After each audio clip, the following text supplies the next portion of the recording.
क्योंकि धुंधकारी का अर्थ ही होता है जिसका जीवन अस्त व्यस्त हो।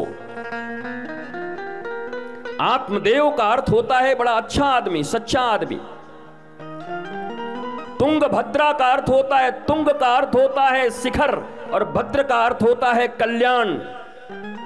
तुंगभद्रा नदी के तट पर आत्मदेव नामक ब्राह्मण रहता था।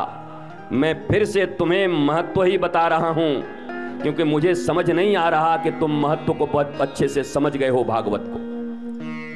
क्योंकि मनुष्य जब बैठता है और उसकी आंखें, उसका बैठना ये बता देता है कि आप किस महत्व के साथ बैठे हो। ये शरीर मिला है आत्म कल्याण के लिए।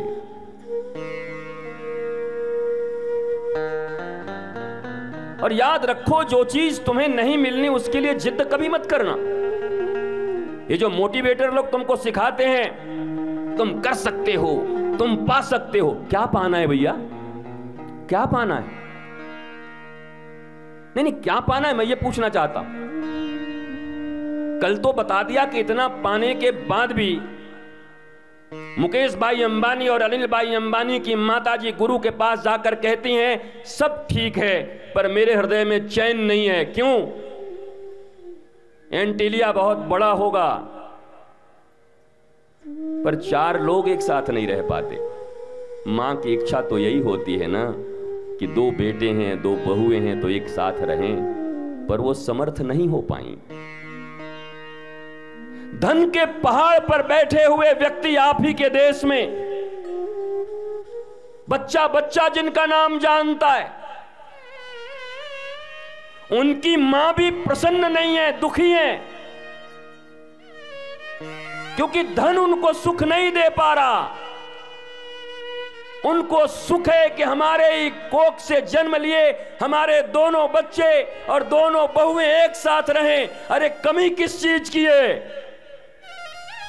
लोग कहते हैं कि कमियों के कारण बंटवारा होता है। मेरे माई बाप, भारत वंशी लोग, भारत के लोग जरा देख लो, ये बंटवारा अलगाव धन के कारण नहीं है, कमी के कारण नहीं है। उनके पास किस चीज की कमी है? ये बंटवारा, ये अलगाव, ये प्रतिस्पर्धा, ये प्रदर्शन धन के कारण नहीं बल्कि गुरु और भगवान के द्वारा दिए गए संस्कार के न अपनाने के कारण होते हैं। और भागवत वही संस्कार तुम्हें देती है। पांडाल में धन तो इतना भी होगा पर संस्कार इतना भरा होगा कि परिवार एक साथ होगा। अरे मैं भारतवासियों से पूछना चाहता हूं कि इतना कमाकर जब अपने परिवार को अपने साथ नहीं रख पाते तो क्यों कमा रहे हो? बचपन में दोनों भाई, 3 भाई एक ही आंगन में खेले और बड़ा होते ही एक दूसरे के शत्रु बन जाते हैं।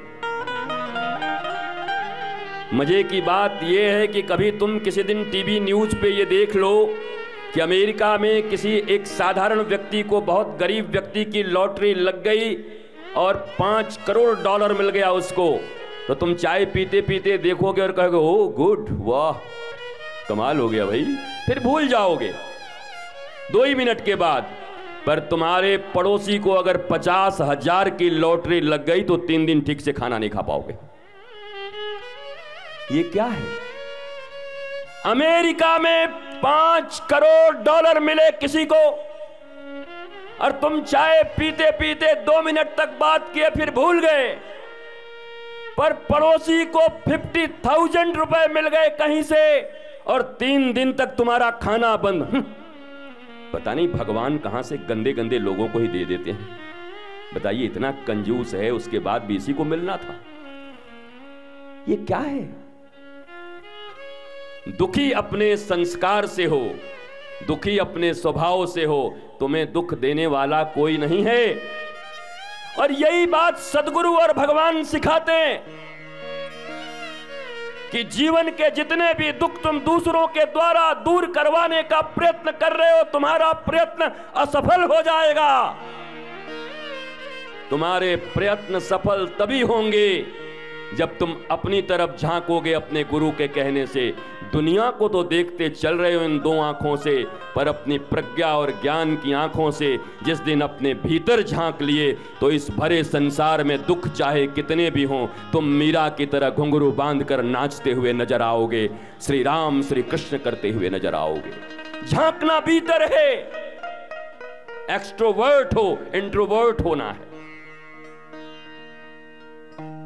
हम सभी एक्सट्रोवर्ट, सब दूसरे को देख रहे हैं। हमारे शरीर में क्या पीड़ा है, हमारे पास कौन सी वस्तुएं हैं, हम उसका आनंद नहीं ले पाते।